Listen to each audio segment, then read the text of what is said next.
अस्सलाम वालेकुम स्टूडेंट्स। जी तो मेरे बेटा कैसे हैं आप लोग? ठीक है। अच्छा बेटा, आज हम रिव्यू एक्सरसाइज की जो रिव्यू एक्सरसाइज का जो कि क्वेश्चन नंबर 1 है, जो कि एमसीक्यूज हैं, वो स्टार्ट कर रहे हैं।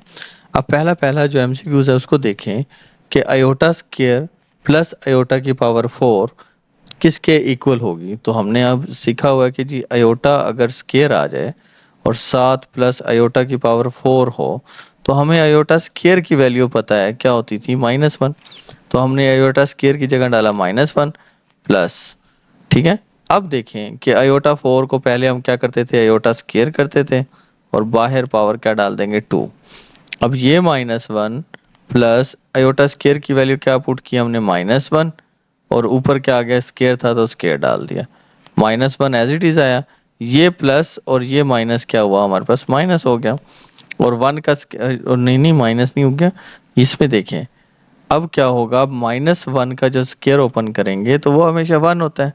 अब प्लस का 1 और माइनस का 1 आपस में कटे या 1 में से 1 चला जाए तो आंसर क्या आता है हमारे पास, 0। तो 0 हमारा क्या होगा, करेक्ट आंसर होगा। ठीक है मेरे बेटा। नेक्स्ट एमसीक्यूज देखते हैं।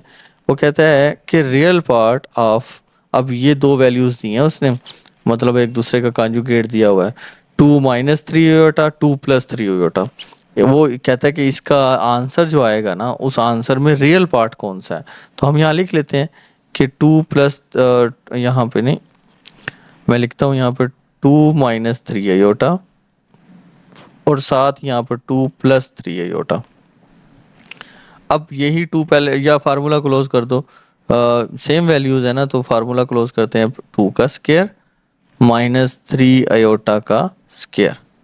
अब 2 का स्क्वायर तो हो गया 4, -3 का स्क्वायर ओपन करें तो क्या बनता है बेटा, 9, और साथ अयोटा का स्क्वायर आ गया। अब आपको पता है अयोटा स्क्वायर की वैल्यू पुट करते हैं, कौन होती है, क्या होती है, -1।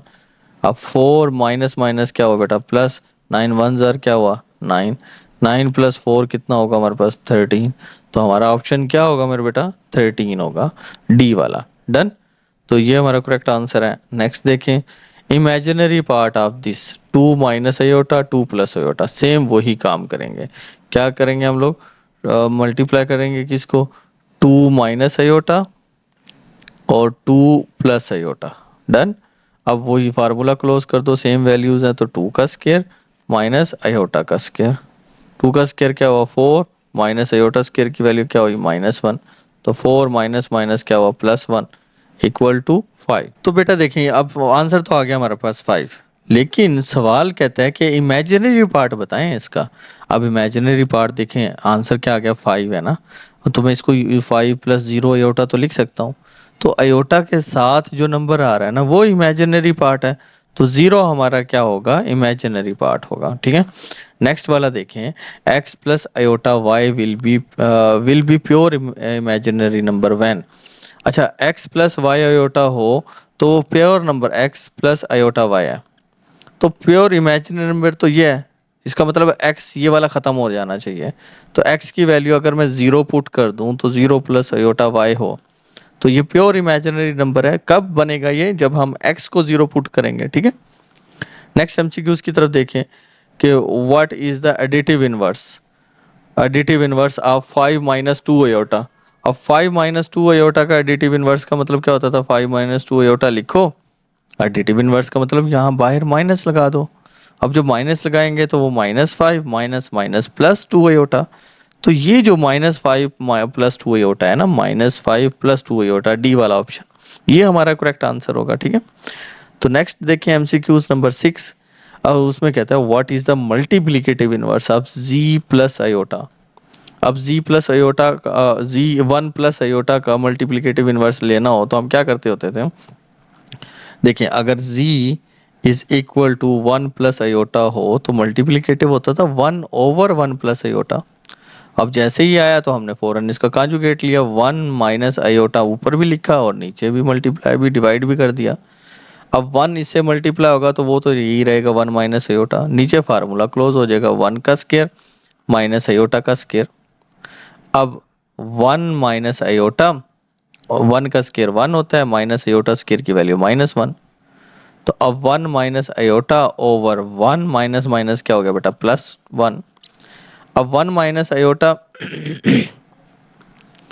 ओवर 1 + 1 क्या हो गया 2।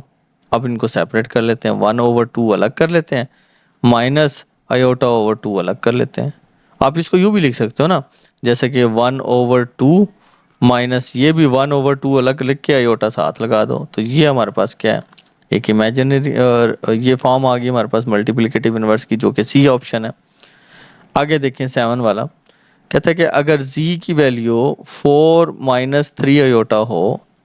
देखें अगर z वो आपको दे दे 4 - 3 आयोटा, और c कॉन्जुगेट आप खुद निकाल लो जो कि 4 + 3 आयोटा होगा, साइन चेंज कर देंगे ना। तो कहता है z और z बार इन दोनों का प्रोडक्ट क्या होगा। तो z की जगह पे लिखें 4 - 3 आयोटा, और यहाँ पे लिखें 4 + 3 आयोटा। अब फार्मूला क्लोज कर दें, 4 का स्क्वायर आ गया -3 आयोटा का स्क्वायर आ गया। अब 4 का स्क्वायर क्या होता है 16, -9 का स्क्वायर 3 का स्क्वायर क्या हुआ 9, साथ आ गया आयोटा स्क्वायर। अब 16 -9 आयोटा स्क्वायर की वैल्यू -1। अब 16 ये माइनस माइनस क्या हुआ +9, 1 ज़ा 9, तो टोटल आंसर क्या हो गया 25। दोनों को ऐड करो तो 25 हमारा करेक्ट ऑप्शन होगा। ठीक है। आगे कहता है कॉन्जुगेट ऑफ 9 - 4 आयोटा। अब 9 - 4 आयोटा है तो जाहिर बात है 9 - 4 आयोटा हो तो 9 + 4 आयोटा लिखेंगे। आयोटा के साथ वाली वैल्यूज का साइन चेंज करते हैं, 9 + 4 आयोटा।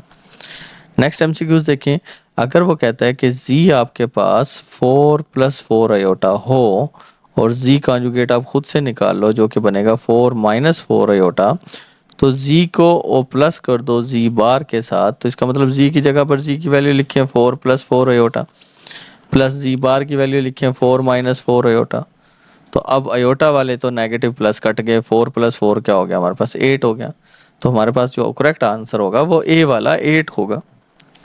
आखिरी वाला देखें एमसीक्यूज 10वां, अगर z की वैल्यू, अब देखें ना आप, z की वैल्यू दी गई है 5 + 4 आयोटा, और z मॉडुलस लें। आप मॉडुलस कैसे लेते होते थे, आप अंडर रूट डालते थे।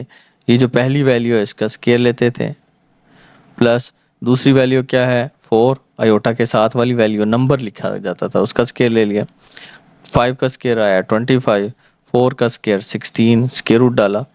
तो अब इन दोनों को ऐड कर दो तो क्या बनता है 41। तो 41 हमारे पास करेक्ट ऑप्शन होगा। तो ये मेरे बेटा हमारे 10 एमसीक्यूज थे। ठीक है।